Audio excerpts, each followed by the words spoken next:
পাবনার সাথিয়ায় অতিরিক্ত police super Abul Kalam আজাদের বাড়িতে দুর্ধর্ষ ডাকাতি হয়েছে।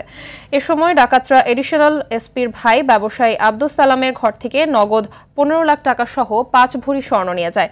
ভোররাতে সাথিয়া পৌরসভার গোপীনাথপুর গ্রামে এই ঘটনা ঘটে। আবুল কালাম আজাদ অতিরিক্ত পুলিশ সুপার হিসেবে গাজীপুরে কর্মরত আছেন।